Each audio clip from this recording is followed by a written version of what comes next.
Welcome into The Checklist, brought to you by Secure Mac. I'm Ken Ray. I'm Nicholas Raba. And I'm Nicholas Tacek. Each week on The Checklist, we look at practices and pitfalls around your digital life. Well, normally that's what we do. Usually that includes a list of things that you can do to keep yourself safe, though we're doing something different today. Today we're looking at a news story and seeing what we can learn from that. Decades ago, when people first started getting their hands on computers, the concept of hackers launching large-scale attacks on public systems was kind of the plot of a bad movie. It seemed more like a potential joke than an actual possibility. So we all piled online, and businesses piled online, and governments piled online, and that bad movie plot has turned into a serious threat. Now, one of the first major threats was the Stuxnet worm, used to damage Iran's centrifuge program. That was malicious software developed by agents of a government. So, good guys, probably. But threats can come from single hackers. Which brings us to today's show. The recent ransoming attempt of San Francisco's public transit system after a high-profile hack. Now, it still sounds like a low-budget movie, honestly, but it really shows the potential vulnerabilities in systems that millions of people use every day, with impacts that span days. An attack from the internet turned into the cause of some real-world chaos. Now, while MUNI, which is the San Francisco transit system that was attacked, is better than it was during the attack, aftershocks are going to be felt for a while. So, on today's checklist, 4 questions about the MUNI attack. What kind of attack was it? How was it implemented? Has this hacker done it before? And can this happen again? So let's start with the very beginning. What kind of attack was this? Well, this was definitely a ransomware attack. And ransomware is becoming a hot topic these days as more and more malicious hackers turn to tactics that include denying you access to your system and demanding payments in return. With the corresponding rise of cryptocurrencies like Bitcoin, that means that these attackers often have easy access of a way to more anonymously demand payment from hapless victims. However, Muni Hack is an order of magnitude more severe than just a personal laptop infection with ransomware that has encrypted your personal files. By the time the hacker finished, nearly 1,000 employee computers' workstations were locked down by the malware. Also, the attacker cut off access to Muni's internal email system and crippled the transit authority's ability to track hours worked for employees in their payroll system. So, after compromising the system, the hacker displayed messages featuring poor grammar and demanding payments of about 100 Bitcoin. Right now, that's about 70,000 US dollars at the current rate that it's at. That sounds bad, right? It's a lot of money. Yeah, I mean, $70,000, it's a bit of money, but to Muni or any large organization, like, is that really a lot of money to them compared to the downtime that they may have? The good news is that the Metro management team, they had plans in place for dealing with this kind of threat. They just ignored the hacker's demand, and they began to work to remove the infection from their system. They also chose to simply disable their pay terminals. That's what caught the attention of the news agencies reporting that everybody was getting free rides. The free ride tactic was actually a precaution to avoid disruption in case the ransomware tried to lock down these systems as well. But thanks to diligent backups, Muni could restore the affected systems back to a functioning state while closing the vulnerability that let the hacker into the servers. At this point, you're probably asking yourself, how on earth was someone able to compromise a system so thoroughly, right? Well, actually, I have a few questions before we get to that, if you don't mind. First of all, I want to point out That what you're saying is the way Muni was able to actually get themselves back up and running more quickly was by implementing a good solid backup. Now I'm trying to remember, have we ever talked before about the need to run a backup on your system? I'm not sure. Might be a good idea. Have we ever not talked about the need to run a good backup on your system? Might be a better question. I've got a question though that, forgive me, I understand Bitcoin. Well, no, I don't. I was going to say I understand it in theory, but I really don't even understand it in theory. I understand it is what you called a cryptocurrency. And I know that's different than like, you know, like in movies, they'll be like, you transfer money into this account. And it's like, okay, well, then I know who you are. I know how to get to you. I know how to get at the money you already have. That seems like a silly thing. At the same time, I don't understand how it is that I can say, give me, you know, X number of Bitcoin, and I get that kind of Bitcoin, and somehow, had that transaction been complete, you'd still have no idea who I was or how to get to my money. Well, basically, with the way the cryptocurrency works, once you've kind of, I guess, bought some Bitcoin, or transferred some of your local currency converted into Bitcoin, the addresses kind of, you kind of think of them, I guess, as a mailing address, a postal address, where you're sending the Bitcoin to, for bad guys have, is pretty much anonymous. So they see that you transferred money, and they can kind of verify that the transaction occurred, at which point the bad guys supposedly would give you the unlock key. And then they could take that money and transfer it to another anonymous account, another one, or mix them up. And there's all sorts of kind of money laundering mixers, whatever you want to call it, that makes it harder to trace where the Bitcoins individually actually ended up. And eventually they'll either exit the Bitcoin system by being converted back to cash, or the bad guys will use them to pay for other hacker services or anything like that. It's kind of like, there are some ways that you could possibly, with a lot of work, try and track something down there, but the whole way the system's set up is specifically to be kind of anonymous and secure, and in that regard, it can make it really hard to track down the actual person behind the attack unless they goof up and make a mistake. There is one last thing that I'll add, and you kind of alluded to it in what you were saying. To own a Muni system or a transportation system and then demand $70,000 is a bit like when Dr. Evil took over the world in Austin Powers and then demanded $1 million.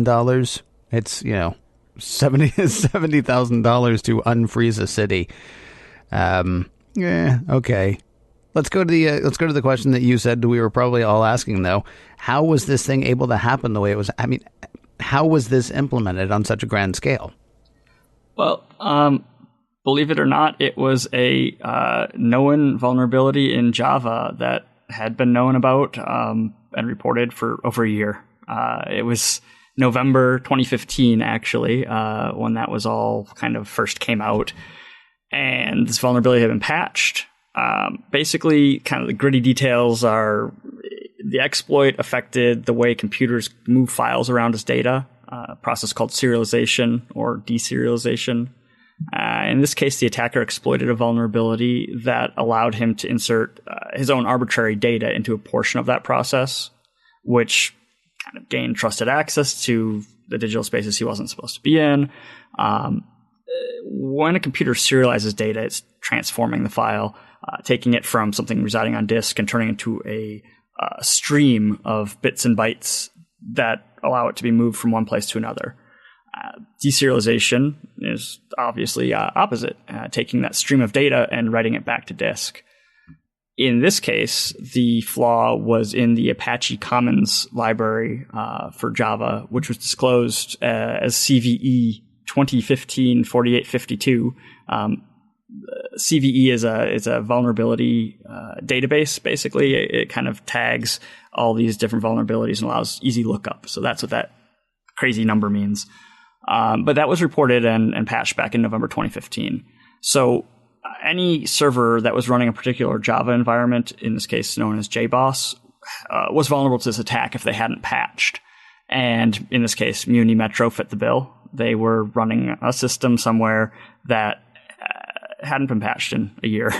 And that was the same vulnerability that put some of the hospitals in Maryland at the mercy of ransomware attackers earlier this year as well. as far as only asking for 70,000 in this case, yeah, Muni is a huge system. The hacker didn't actually know that they had Muni at first. They were running an automated tool that kind of did drive-by attacks. It was running a server that would scan the internet for various systems that were vulnerable. And if it found it, it would trigger the exploit, lock the files down, demand the ransomware, and then report back to him so he could know that he had a victim or whatever, however you want to phrase that. In this case, it let him get straight into some of the core parts of Muni's system, but he didn't know that that's what he had at first. Once you're in, again, you don't need to be really creative. This case, he deployed a couple standard pieces of ransomware, which infects the system, encrypts the files, encrypts connected network drives, other machines, and then locks down the files. So without the decryption key, you can't access your files. And then it just says something like, in this case, it displayed a message on the screen that said, "You hacked." And so then they got the message. There's also a message left behind with the file saying, "Here, go, donate or don't donate. Give this amount of bitcoins to me, and I'll send the unlock key." So again, this Muni wasn't the only victim for this particular case of malware. It was definitely not unique in that regard, and definitely. Other systems were affected in the same way. What's so crazy to me is as we go through these things and we're talking about something that's fairly big, and I would think, okay, we're talking about something that's fairly big. I don't know how applicable this is to me. What I'm hearing again is it's kind of a numbers game. You're telling me that the person who targeted Muni actually didn't target Muni. They just cast a wide net to see what they could catch, which we've talked about before, and the kinds of malware that we're trying to protect ourselves, or the kinds of phishing attacks or vulnerabilities against we're trying to protect ourselves and our friends and family and loved one and coworkers and all that stuff, which is nuts to think about. Oh wow, they're just as vulnerable as me, or vice versa. And then the other thing is, if I heard you correctly, what you're saying is there was a patch for this security vulnerability over a year ago, illustrating the importance of keeping up with the security patches. And I'm trying to remember, have we ever talked about that before? Maybe we might have. Have we ever not talked about that before? It's kind of crazy that the stuff that you guys have been hammering home is stuff that's turning up in this story too. In this particular case, the vulnerability was something that was affecting server software that most home users wouldn't be running. But kind of the core takeaway here is that it could be a different exploit next time. It could be something that affects your home computer, or your something on your network, some device that you have, your iPhone, whatever it may be. So even though this particular case wouldn't have affected home users, it kind of hammers home the point that keep your software up to date. Install those patches, install the security updates, because you don't want to end up being hacked for something that had been patched by Apple a year ago. We see malware authors do this. Yes, there are the malware authors who will find 0 days, which we've discussed here before, vulnerabilities that haven't ever been known by the companies that have the software that needs to be patched. But there are other hackers who are, I guess, less creative or just looking to take an easier path, and they'll wait for those exploits to be made public. They'll take the exploit information, even if it's been patched, and they'll still scan because they know that there's going to be a certain percentage of users who haven't patched their system. So you have some really easy targets in that regard if you're a hacker looking to do it that way. So again, stressing the importance of keeping up with your patches so you can avoid that in the future. Right. I mean, that my point was not, wow, so update your stuff because you could be owned the same way Muni was owned. It was more the best practices that we've been talking about basically since we started this show are the kinds of things that could have benefited even a system as big as Muni as well. Now, I do have a question that I want to ask, trying to think of the best way to put it. We often hear that there are a number of devices out there that are vulnerable, not because people aren't running the updates, but because the people from whom they bought the devices are not updating them. I mean, it might be maybe not quite as bad as a burner phone or something like that, but it might be an older phone that's just not getting the latest security updates. And so these people might be vulnerable, not based on the fact that they're not updating stuff, but that their stuff isn't being updated. What do you do? What do you do if you can't run the latest security update? Honestly, the advice we've given to our users in the past, and advice that I give to family members, stuff like that, is really, if at all possible, do not use that system on the internet. Sometimes people will keep an old Mac because it has to run some specialty software. They can't upgrade because of something like that holding them back, as opposed to hardware limitations. And in those cases, there are options. Don't hook up to the internet, whatever. But say if you only have one device and it just can't run those patches anymore, the hard truth there is that it's probably time to upgrade the hardware. Likely you'll be able to get, you don't have to buy the newest, latest and greatest, most expensive. You should still be able to get secondhand something that's new enough that it can run the latest versions, and it won't cost you an arm and a leg. Prices have dropped across the board from everything from phones to laptops in the past few years. So it's not as expensive an investment as it was in the past. But it's kind of an unfortunate truth, is if you're going to be using the device on the internet, especially if you're going to be doing something like online banking or any sort of important stuff like that, where it's really going to affect you in your personal life if you get hacked, you really need to be thinking about things and being proactive with the security there. That's kind of the hard truth. And if you're using that computer as a daily computer and the operating system hasn't been supported for a while, like Apple says, we're no longer supporting the system, you probably shouldn't be using it online.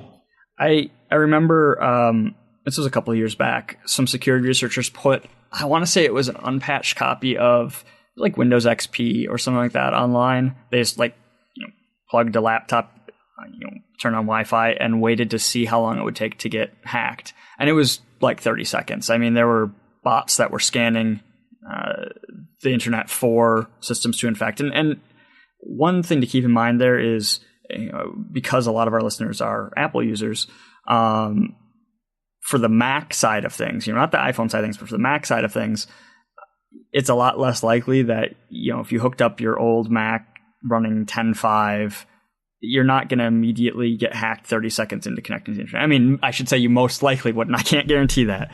But you don't have the same kind of, I guess, the bad guys aren't sitting there scanning for Mac stuff as much as they are for Windows. Not to say it doesn't happen. But, you could get, I would say it's safe enough that if you have that old system, you can connect to the internet, download the updates if you can still update.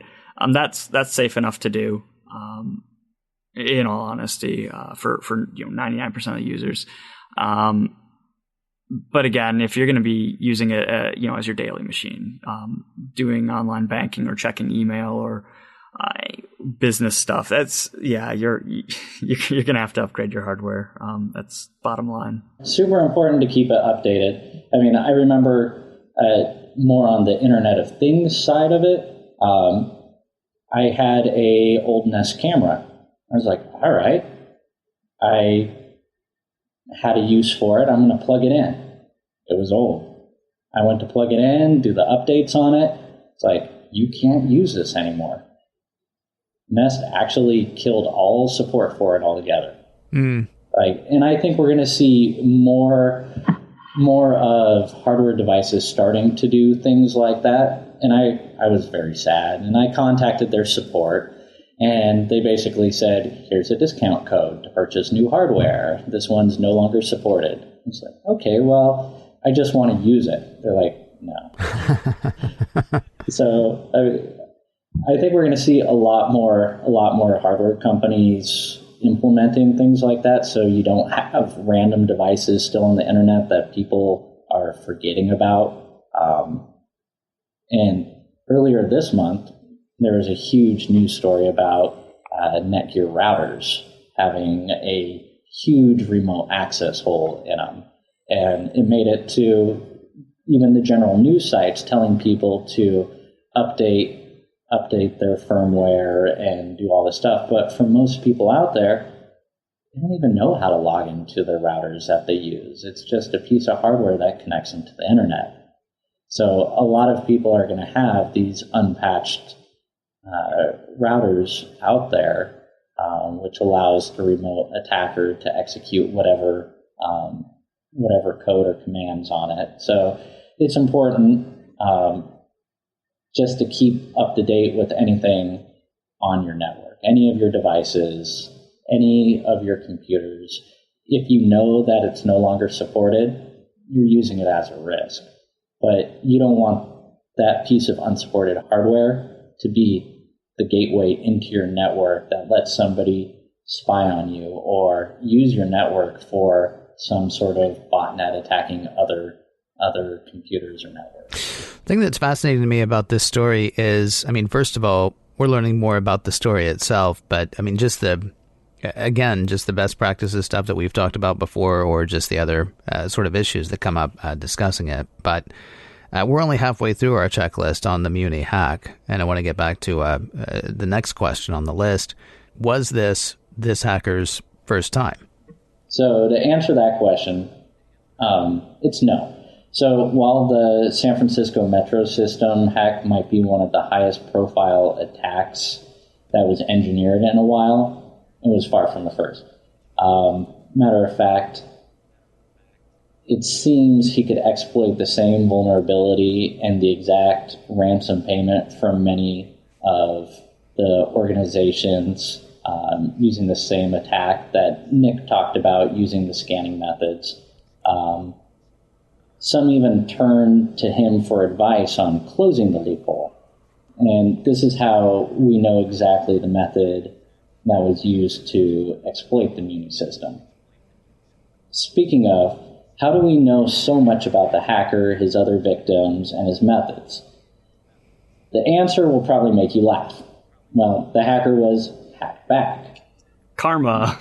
An independent security researcher took what was known, such as his email address, used to make the demands and communicate with the folks, and guessed the hacker's own security questions.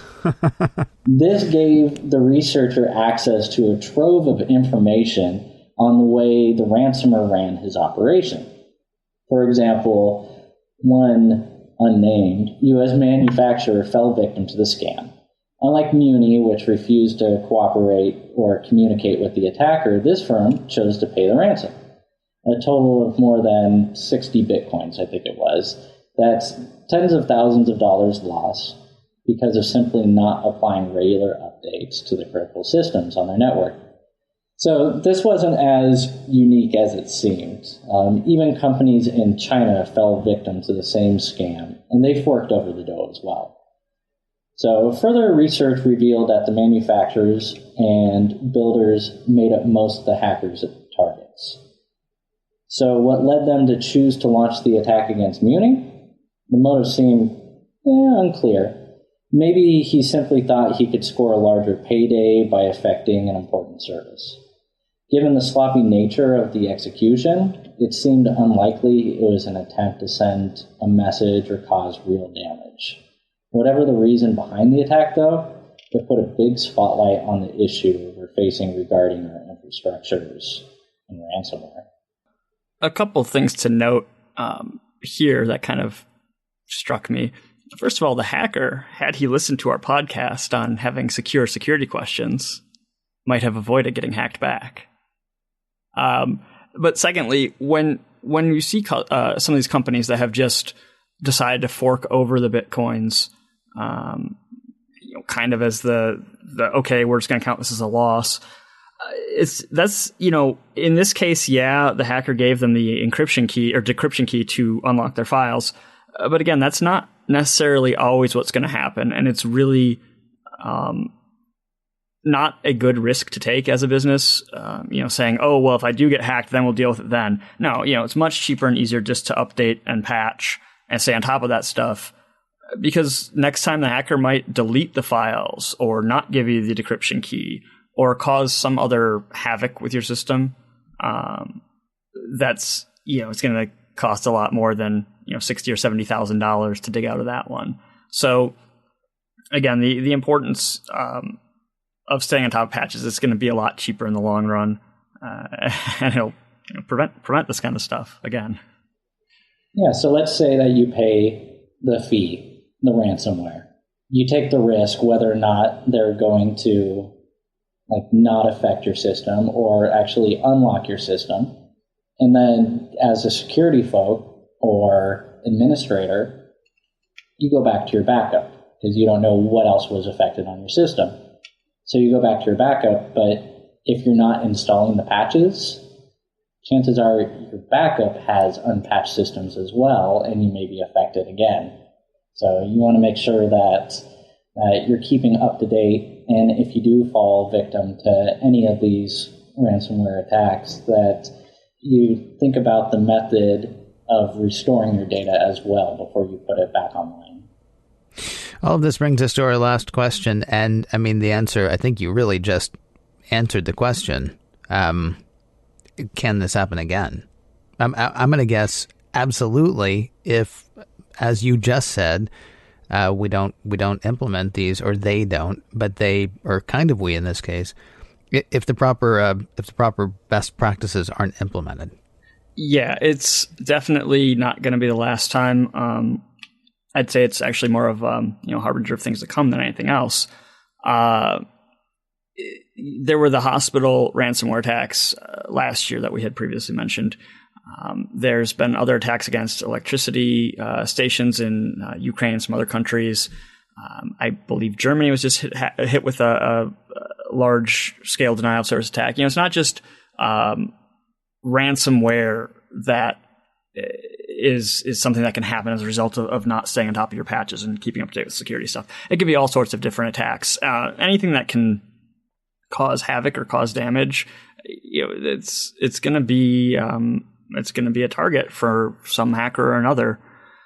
Nothing super dramatic has happened on U.S. soil so far, but it could. And, not to sound alarmist, but it's something that every organization, every business should take really seriously. The potential risk involved in leaving your systems vulnerable can have some pretty wide-ranging impact, not just on your own systems, but your customers, your customer records, contractors you work with. It can be pretty far-reaching, and it can be really costly. So where and when the next major hack or attack against infrastructure is going to occur is impossible to say, but it's definitely a safe bet that the Muni hack is not going to be the last of its type. As far as I know, the Muni hacker hasn't actually been arrested yet. So right now they're technically free to continue on with their same tactics, probably with a different email address and security questions. But, again, it comes back to staying on top of security updates. So the Muni hack did get some attention here, past few weeks, past month. And it's kind of subsided in the news, but it's definitely not something that's going to go away just because the story is falling out of the news cycle. You'll see many more stories of similar nature in 2017 and so on. So just keeping in mind that although this particular attack didn't affect home users' computers, most of our listeners, it wouldn't be affecting them directly on their home network. It just happens to be the target of the attack and the exploit in this case. That's the only thing that was different than this being something that affected home users instead. The Internet of Things attack recently with the Mirai botnet was something that affected home users. They might not have noticed, but it was. So the next attack could be something that's targeting you.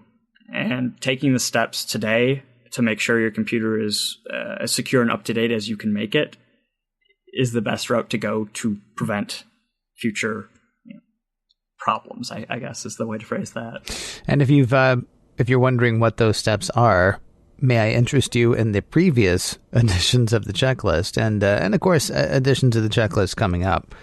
This was a really fascinating topic.